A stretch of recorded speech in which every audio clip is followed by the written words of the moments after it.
Your power. First things first.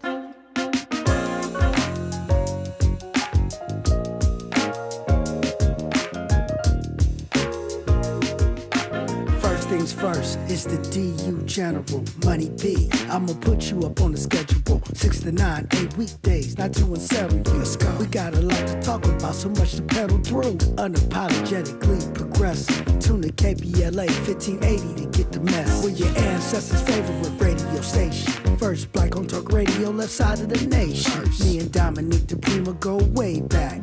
Tap Smiley making sure the station stays black. Discussing all the issues in our community. We're hosted black and brown and others find unity. So let's talk about it. Maybe we can improve it. Digital underground, always down with the movement. So we tune in to First Things First with the Queen of Black Talk Radio, Dominique DiPrima. Go sis. First things first.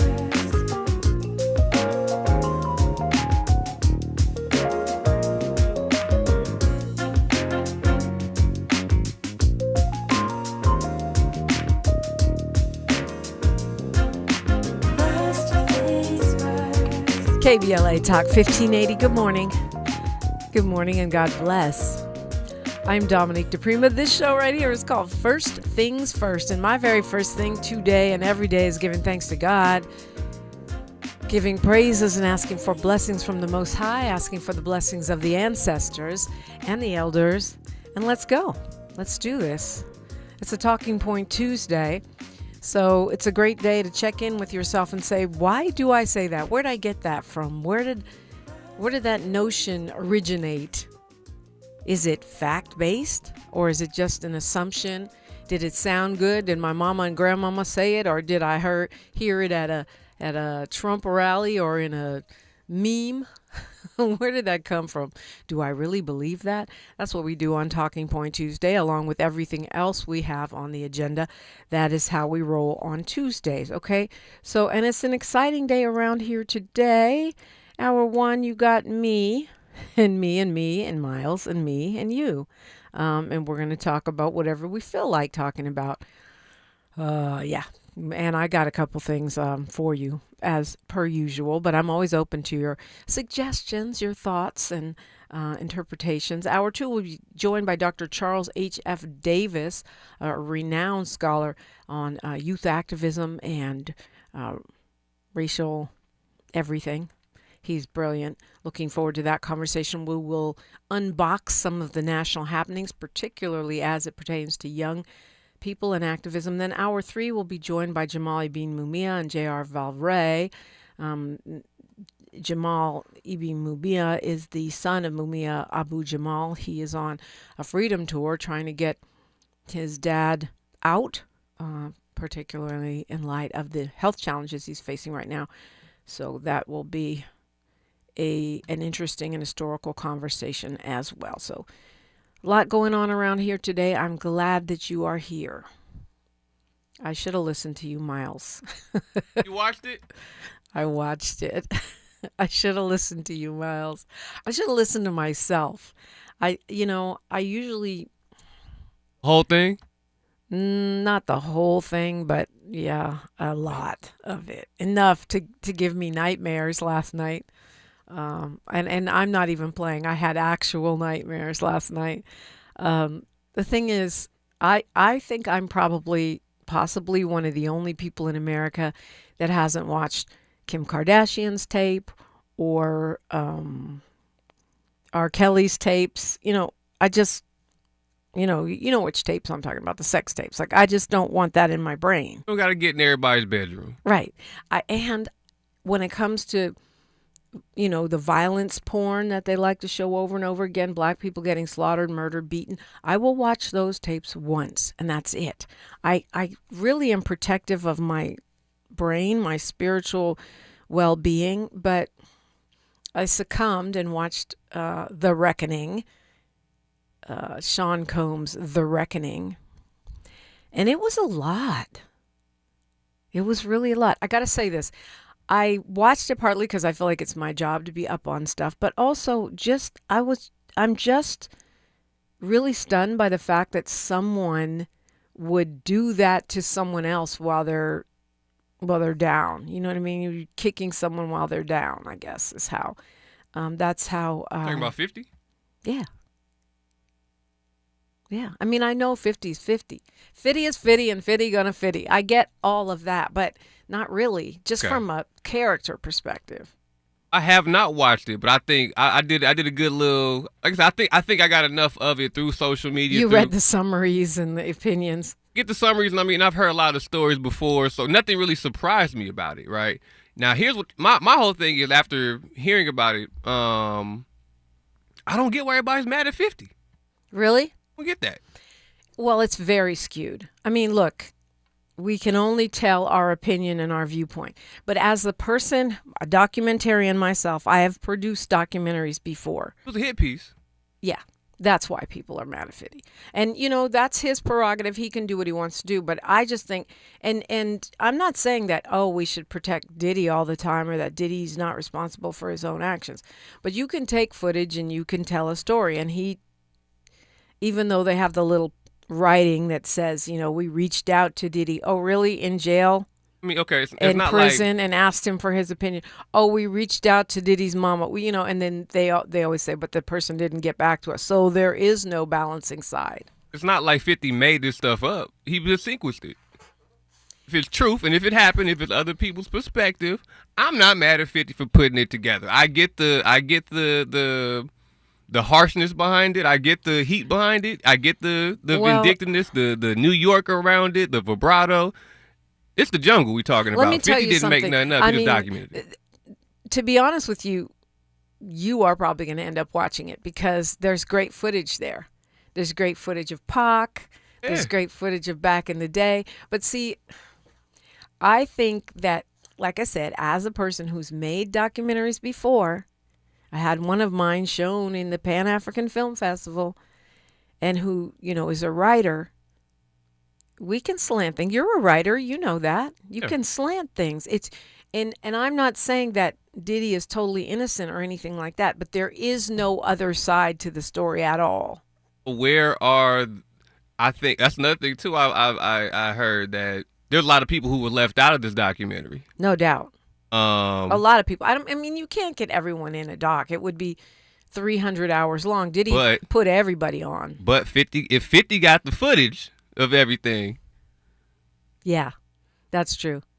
That's the whole thing about a maybe documentary. certain people didn't want to speak on it. Maybe certain people didn't want to be in a documentary and try to defend Diddy. Maybe certain people. Or either try to defend him or go after him. I mean, it's people are awfully quiet. There are a lot of people who are awfully quiet about this too. It's a tricky situation. I mean, I can see why.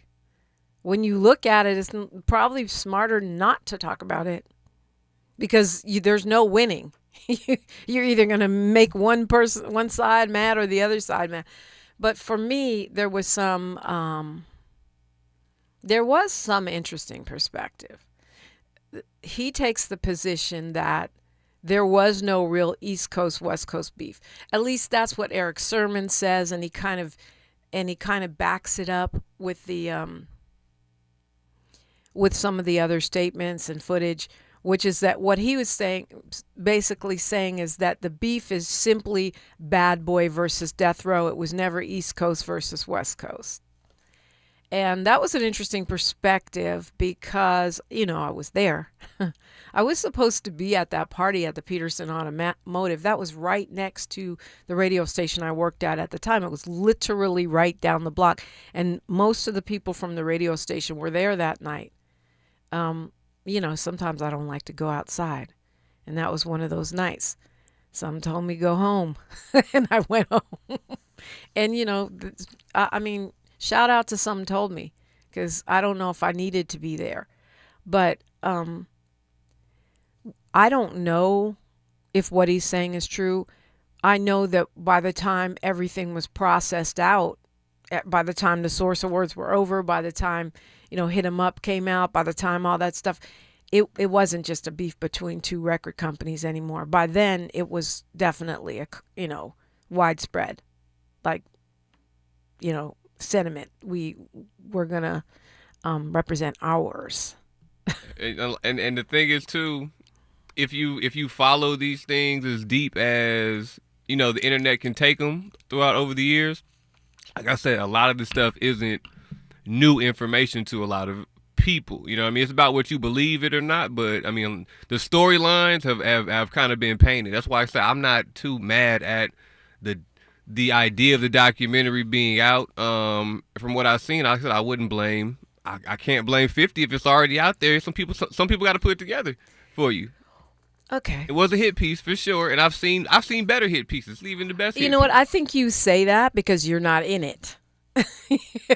If it was someone taking bits and pieces of your life and making a case against you while you were imprisoned, you might have a different perspective. But we've seen these episodes before. This isn't. It's nothing new from what I'm hearing. What do you mean? It's detail. It's different perspectives and detail of the same storyline. But if you look at it as a storyline that you've already said you've seen it and lived through it and play it out. If you play it back in your head, okay, cool, yeah, the timeline makes sense. Some of it I've lived through. I was never at any Diddy parties. I was definitely firmly planted in the West Coast. I was never, privy to a lot of that. There's some pretty fascinating stuff. You've seen his effect on the culture. You've seen the mindset and of this man grow through the society over the years as well. I'll tell you one thing. If you watch the documentary, Diddy clearly feels that. 50 clearly feels that Diddy is responsible for the murders of both Tupac and Biggie, and he's real loud about that. And if I'm in prison, that's not the jacket I want. I'm just saying. That's just one example of the consequences that we don't know that can spiral out from a project like this. And of course, he has a black woman director. Right. when you want to hide your hands, get you a black woman. I guess it's the same thing with Surviving R. Kelly, and I don't know about the Michael Jackson one because I never watched. I only watched half an episode of Surviving R. Kelly because I just don't need all those images in my brain. And I think I should have listened to you because I definitely had some nightmares last night. And Pac was in my dream. It was a lot going on, let me tell you. It was a lot going on. Look, if you want to weigh in, he has a right to say what he wants to say. I agree with that. It's just that I don't know if we're sophisticated enough to be media literate enough to say, speaking of talking points, what's in it for 50 Cent? What's in it for him? I know they got beef, but I'm sure he got some deals out of this.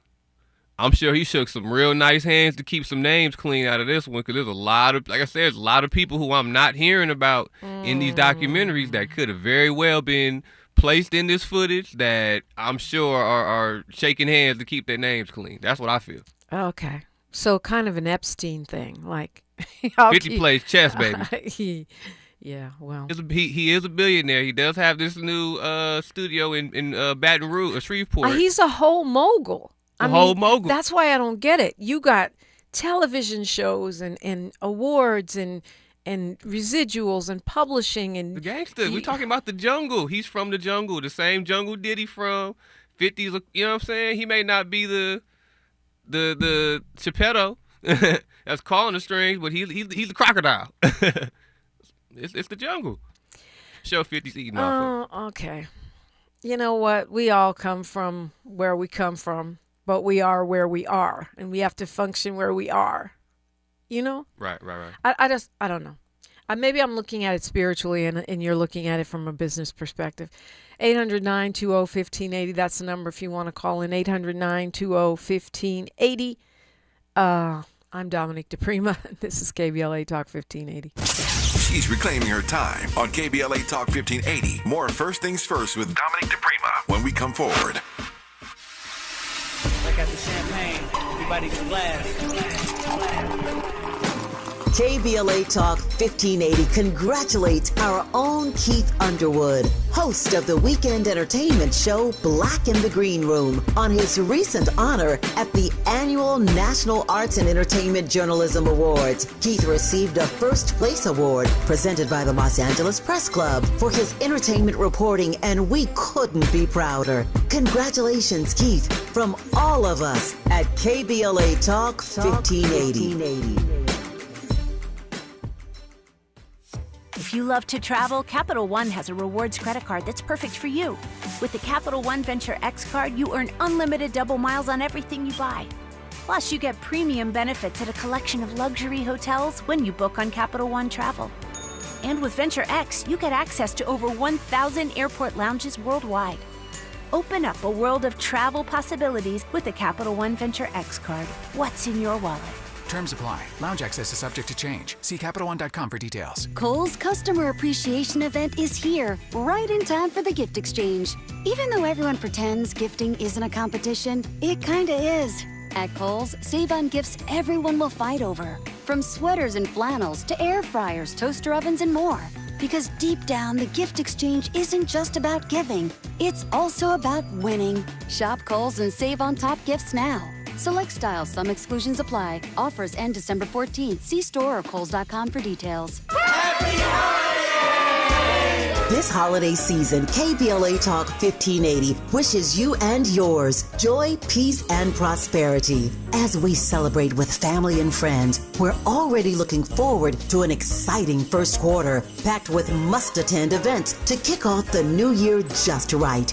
In January, join us for our inaugural Brotherhood Brunch, bringing together community leaders, change makers, and everyday people for inspiration and connection. February means it's time for our signature Black History Month luncheon, a powerful celebration you won't want to miss. And in March, Women's History Month, we're once again hosting our State of Black Women in Los Angeles Symposium and Luncheon, addressing the issues that matter most inside our community. From all of us at KBLA Talk 1580, happy holidays. Stay tuned for more details on these incredible upcoming events. KBLA Talk 1580, your voice, your community, your power.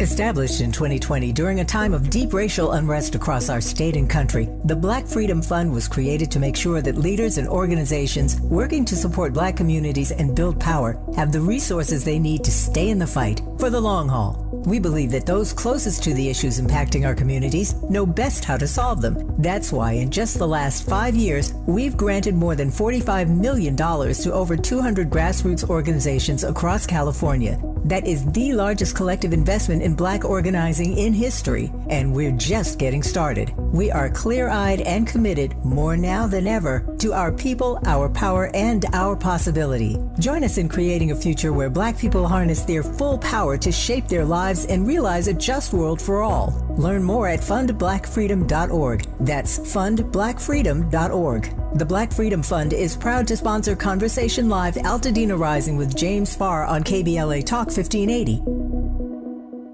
Your ancestors' favorite radio station, and your favorite morning show host. Let's get back to Dominique DiPrima right now. Right the heck now. Yeah, you know what? I can see what you're saying. You know, that conversation continued. Some things are not meant for the radio. I can see what you're saying as far as picking and choosing who got taken down and who got spared, and who was made to look great and who was made to look terrible, and also who was barely mentioned. Right. Yeah.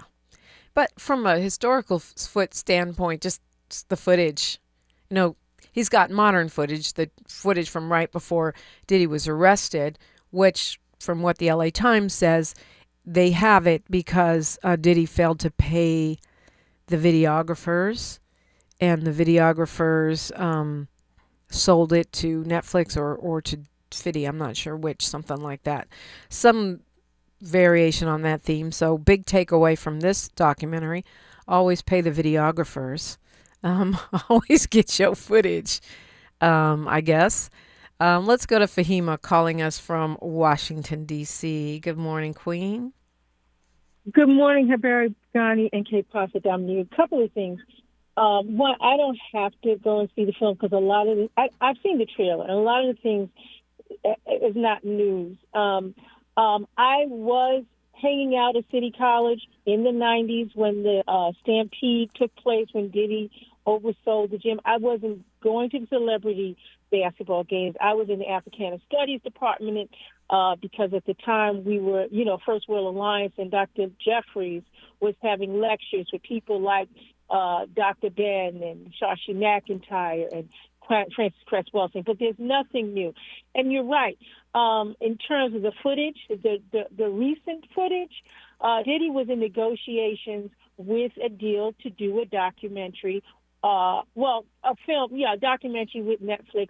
And I will say, I don't think he failed. What happened, he was arrested before, because he was in the process of doing the project, and he was arrested before the deal could be closed.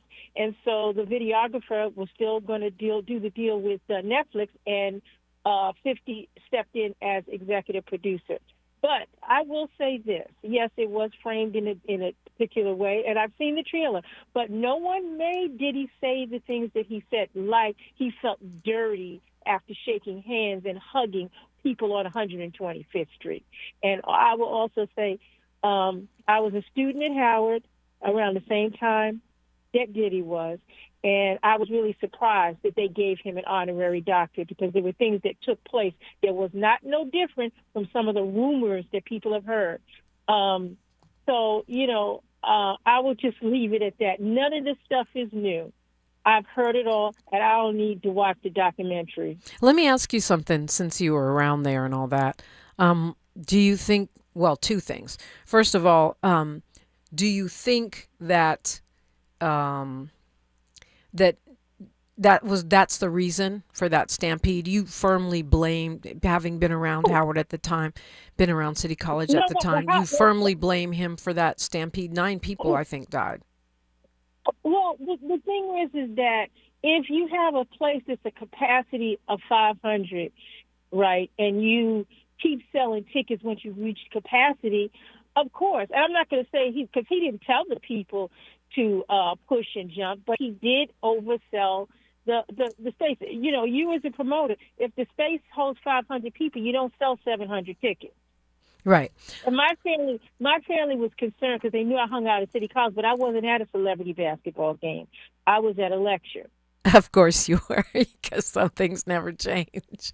But the other thing is, yeah, and back then I remember that there was a lot of always controversy about rap concerts and the the security, and in the film makes it seem like he didn't have the proper security, and there was a sort of fear on the part of venues and promoters of even having hip hop shows because of some of the fights and stuff.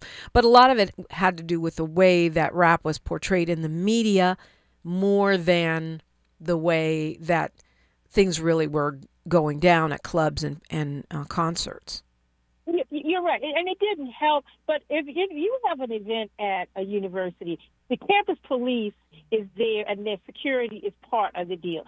So it wasn't an issue that he didn't have proper security. He has to have proper security. He has to have insurance and things of that nature. But everybody was of the mind that he oversold the venue. If the venue only holds 500 people, you don't sell 700 tickets. No, he didn't tell people to bum rush the scene. No, you can't blame him for the actions of people. But if your place only holds 500, you don't sell 700 tickets. Wow. Yeah, that's true. And I don't know. I don't even know where to start. It's just a lot. And I understand what you're saying. No one forced him to do and say what he did and said. But also, when we make a documentary out of infinite moments, we pick several that we're going to highlight. That's my point. And any one of us could be made to look pretty terrible if somebody followed us around. And then the other part is like, okay, he went to prison, but he still has a whole organization. Someone could have paid those videographers and held it down. True, but again, he had civil suits that he was trying to settle, and he also had lawyers, So, again, the thing is that I've heard people defend his behavior, make excuses for him, and these are rumors that have been around. I haven't heard. I'm not going to watch the documentary because I've seen it. You've seen enough. I've seen it. I regret it, but I don't regret it. I loved seeing all the footage of Tupac and back in the day, and there were some insights. There were some interesting interviews, great footage of old New York and stuff like that I found, interesting from an historical viewpoint. But from a spiritual standpoint, I felt kind of dirty watching it, to be honest with you. I would just say this, and I was talking with a high school friend the other day about the documentary, because she had called me and she was like, girl, child. I was like, I ain't going to watch it, but I'll say this. After Johnny Cochran got him off for shooting that girl in the face, and somebody else took the fall for it, he should have stopped. God was trying to tell him something. It was time to stop. And I will just end with this. Hurt people. Yeah. Well, thank you for your thoughts, Fahima. That one thing that they do talk about in that documentary is, to your point, is how Diddy's childhood may have impacted his everything. They talk about how they claim that his mom savagely beat him. They claim that he grew up without a dad to guide him. And, they paint a picture of a very strange childhood for young Sean Combs. 800-920-1580 if you want to call about this or something else. We've got news, traffic, and sports, then more on KBLA Talk 1580. More of First Things First with Dominique DiPrima when we come forward. I'm Bree Wood with BIN News Now. Chicago's Black Mayor Brandon Johnson warns the city could face a shutdown if a budget isn't passed by year's end. A shutdown benefits nobody, least of all the poor and working people of Chicago who rely upon the critical services that the city provides. He's open to compromise but won't cut programs for the poor. Georgia prosecutors say 1-8 Trey Blood's gang leader Jamar Ramsey lured kids with ice cream trucks and bounce houses while running a multi-state crime spree. 16 members are now convicted for murder, shootings, and drug trafficking across 10 counties from 2019 to 2022. And Mariah Carey's All I Want for Christmas Is You is back at number 1 on the Billboard Hot 100 for a record-tying 19th week. Other holiday hits fill the top 5, including Wham's Last Christmas and Bobby Helms' Jingle Bell Rock. Get BIN News Now on demand 24/7 on the iHeartRadio app.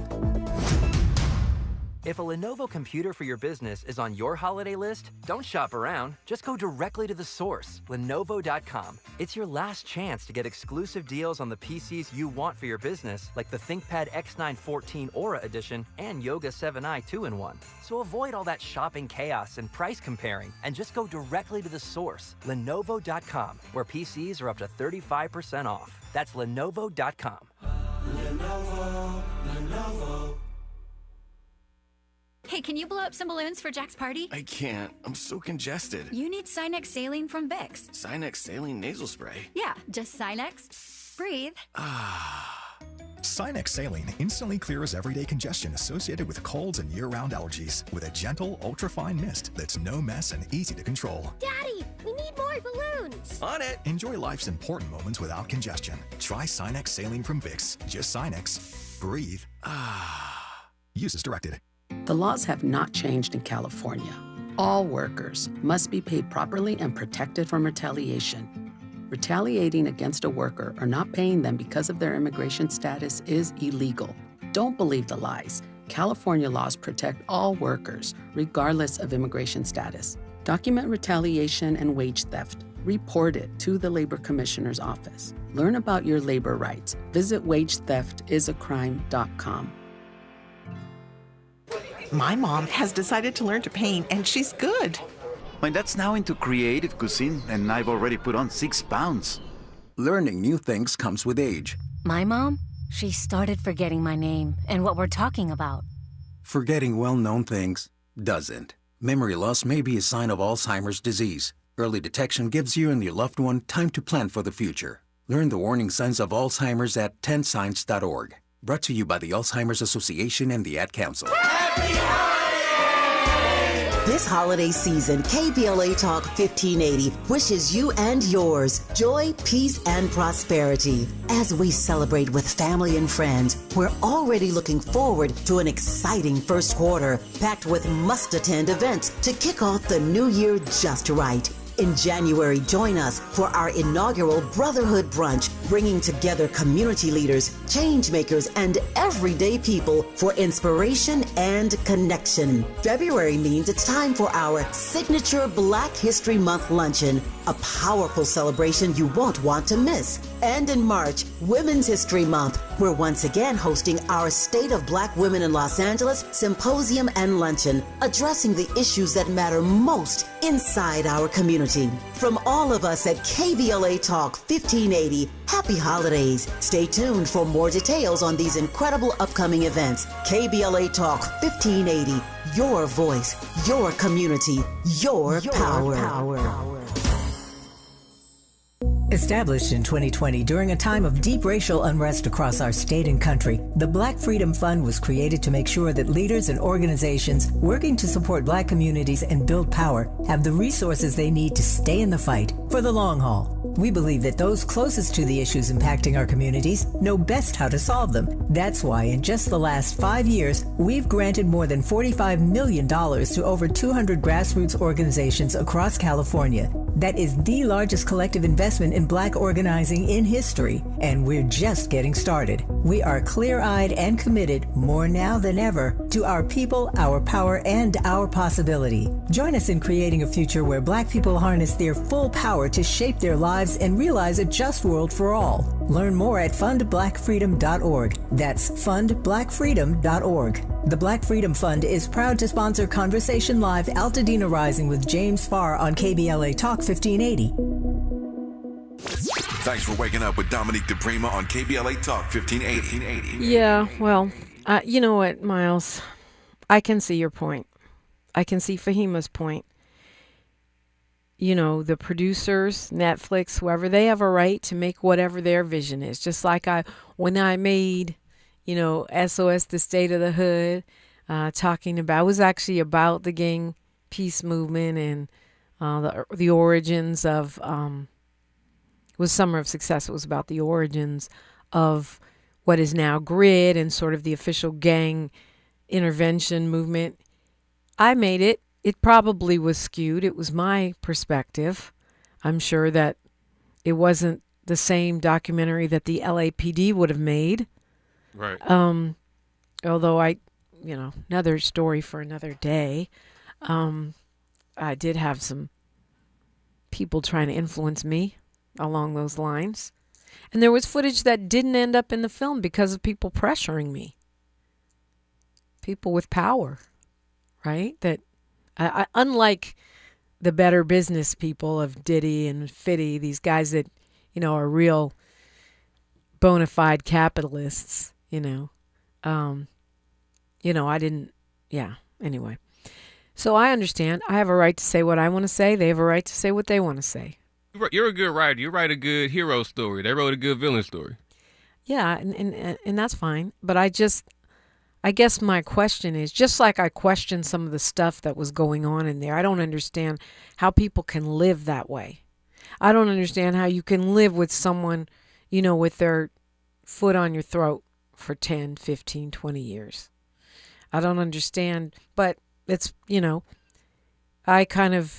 I always say I'm sort of like this Forrest Gump of hip hop, because I just go along and great things. Oh, look, there's a show, and I've been so blessed because I've been able to be around the best of hip hop, to see great concerts and meet amazing individuals and have incredible conversations. And I haven't had to do gross things. Of course, I'd probably be a lot richer if I did the gross things. It's not like no one ever offered me a chance to do the gross things. I just opted out of that whole world. And so maybe I'm the wrong person to talk about it. And I wouldn't say you're the wrong person. I think you're the perfect person to talk about it, because you're the like the inverted side of it. You know what I mean? Like you're the high level side of I'm the the low rainbows level. and ponies and crystals and unicorns. I mean, Exactly. Some people weren't that. Some people were shiny shoots and money, cash, hoes, and party and bullshit. Some people, that was their whole life for 30, 40 years. Right. And I mean, look, I was okay with shiny suits, but not blinded by the shiny suits. No, not blinded by the shiny suits. Yeah, I once got in trouble for criticizing alligator shoes. But I'm just saying, because when you're completely motivated by the money, I mean, the saying that the love of money is the root of all evil, not the money, the love of money. And that's where I think you get into the scary side of capitalism, the scary side. Okay, I'm going to jail. Did you see Bonnie's list? If you criticize capitalism or America, you're on the list. But I mean, I do believe that. I think when you get into the money over everything, that's where Elon Musk is now. Nobody needs $1 trillion. You can't spend that in your whole lifetime.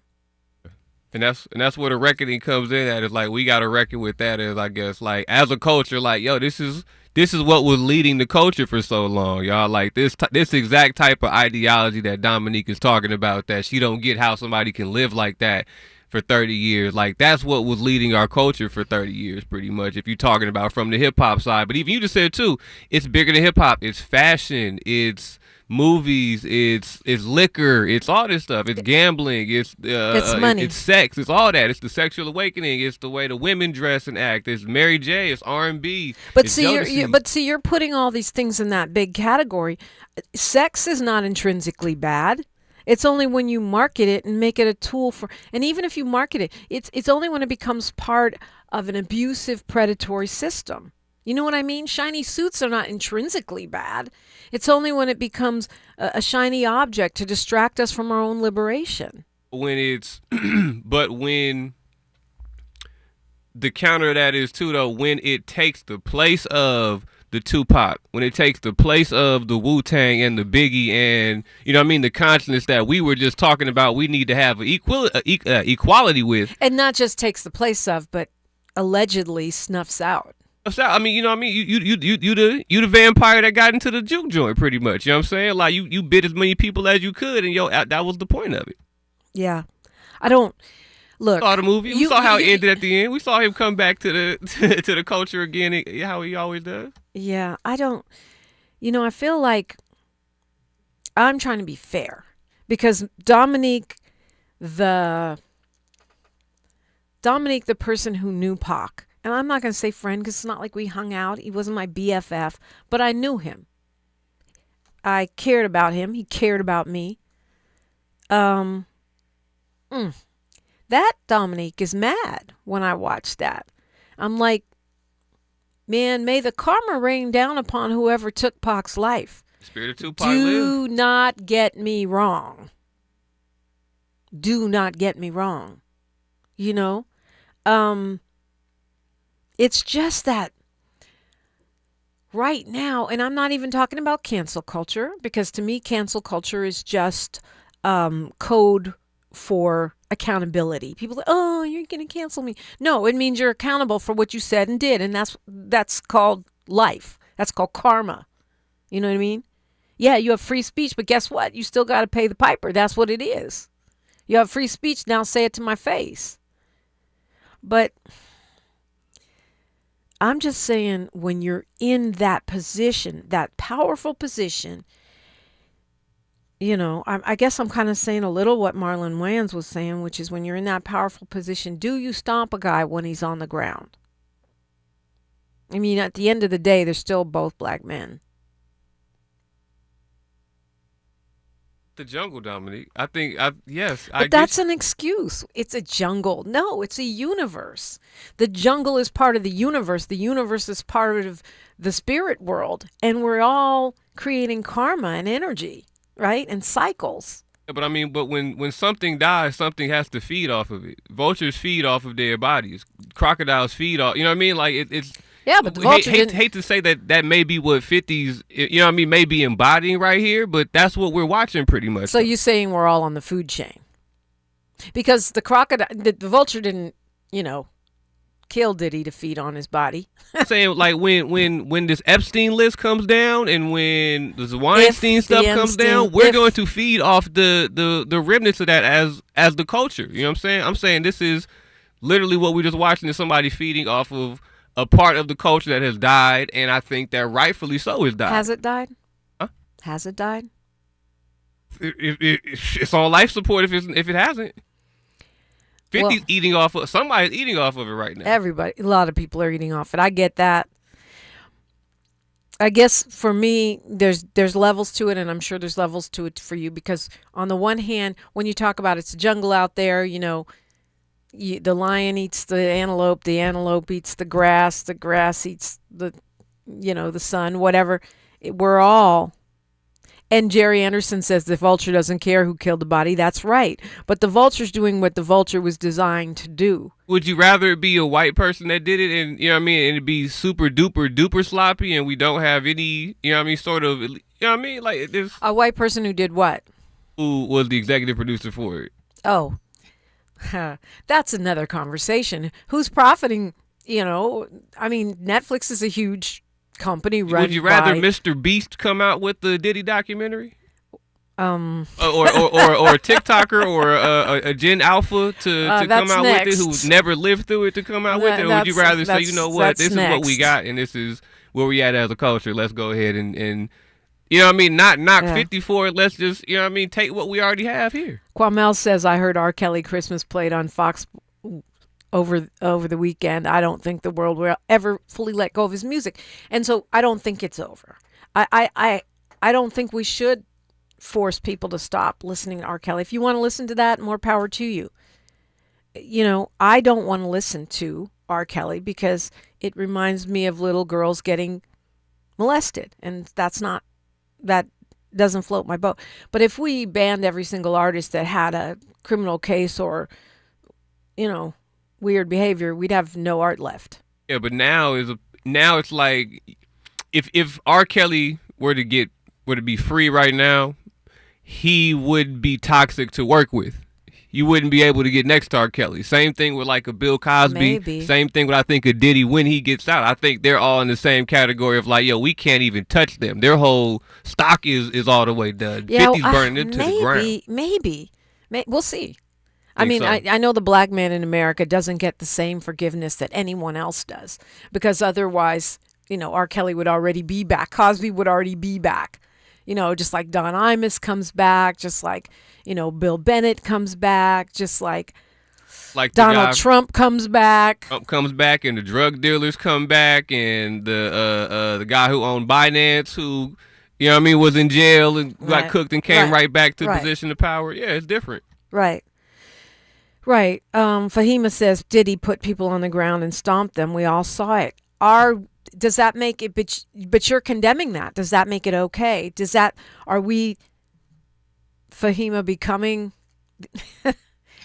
what we abhor? I'm just asking. Again. We celebrate karma? Do we celebrate karma? Do we want karma in this world?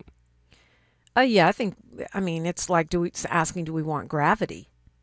I mean, it's part of the way. It's part of the world. If it wasn't that, it would be something else. If it wasn't karma, it would be another mechanism. Karma, justice, all that comes into play as things that we want, right? And I'm a believer in karma. I'm a believer in the greater good. I just think that, you're right. If you're saying it's the jungle, is hip hop the jungle? Is capitalism the jungle? Is the quest for, the endless quest for money and power, is that the jungle? Which jungle are we talking about? Is the hood the jungle? Like, what jungle are we talking about? I think hip hop became a jungle. It got commercialized. It got capitalized. Yes, I think the hood, the dope game, like all that became a virus that kind of, I guess, we all understand touched our community. Yeah. So really, it's the capitalization of hip hop that turned it predatory. Really, it's capitalism itself, predatory capitalism itself, that created the conditions. Because in the beginning, or I wasn't there in the very beginning because hip hop is allegedly 50 plus years old, but near the beginning, I was there pretty early on. There was not billions there to get. who was player one that got it all cracking and really set that whole play in motion? Uncle Holmes. You think it was Diddy? Andre Harrell put Diddy on. Andre Harrell's not Diddy, though. There's always an origin story, I guess, but who's the main player? But just saying, Harrell had success. There were others that, Russell Simmons was big back then. Yes, he was. And that's what I'm saying. We can get into a whole deep bag on who really, tapped into the whole hip hop documentary thing. kind of points the finger at Clive Davis, which is Exactly. interesting. It's the only major label person outside of hip hop that seems to be taking hits in that doc is Clive Davis. And that's why I think that if we take all this research that we have and as much work as we put into this doc, where's the Reckoning Part 2 at? That's what I want to see. Let's keep deep diving and figure out, who we really need to be reckoning with. So here. we can just be throwing each other under the bus until there's nothing left but the truth? Well, is it the truth? Did it happen? Yeah, a lot of things happen, but we're cherry picking what we're showing, and we're doing it for profit on a major streamer, on a huge corporation that's one of the soon to be 4 or 5 media outlets in the whole world. Yeah, I get you on that point. So then what do we start? What do we get our own platform? How about the Reckoning too? We have Epstein and Donald Trump and Larry Summers and Bill Clinton, whoever else is under the hood. How about the Reckoning Part 3? We deal with, the Bush family and how they made money from selling weapons to the Nazi Germany. Like if we're going to do Reckoning, there's a lot more Reckoning we can do outside of and beyond hip hop. All right, yeah, I'm saying. Why is it a jungle? I'm not being. I think Fahima thinks I'm being a Diddy apologist. I'm trying to be fair. In my heart, rest in peace, Pac. All right, we'll continue this conversation when we come forward on KBLA Talk 1580. A safe place to go loud. A great place for progressive politics. KBLA Talk 1580. If a Lenovo computer for your business is on your holiday list, don't shop around. Just go directly to the source, Lenovo.com. It's your last chance to get exclusive deals on the PCs you want for your business, like the ThinkPad X9 14 Aura Edition and Yoga 7i 2-in-1. So avoid all that shopping chaos and price comparing, and just go directly to the source, Lenovo.com, where PCs are up to 35% off. That's Lenovo.com. Lenovo. Hey, can you blow up some balloons for Jack's party? I can't. I'm so congested. You need Sinex Saline from Vicks. Sinex Saline Nasal Spray? Yeah, just Sinex. Breathe. Sinex Saline instantly clears everyday congestion associated with colds and year-round allergies with a gentle, ultra-fine mist that's no mess and easy to control. Daddy, we need more balloons. On it. Enjoy life's important moments without congestion. Try Sinex Saline from Vicks. Just Sinex. Breathe. Use as directed. The laws have not changed in California. All workers must be paid properly and protected from retaliation. Retaliating against a worker or not paying them because of their immigration status is illegal. Don't believe the lies. California laws protect all workers, regardless of immigration status. Document retaliation and wage theft. Report it to the Labor Commissioner's office. Learn about your labor rights. Visit wagetheftisacrime.com.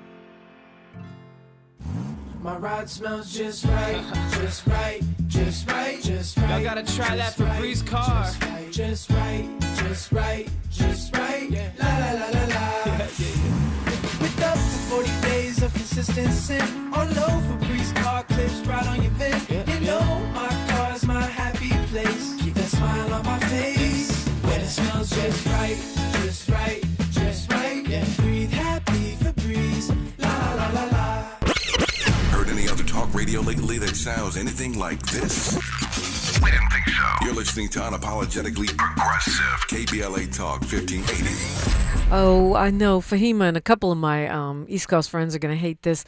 One thing that I did enjoy about that documentary, about to get some people mad at me right now, is that it did show how the West Coast influenced the East Coast too.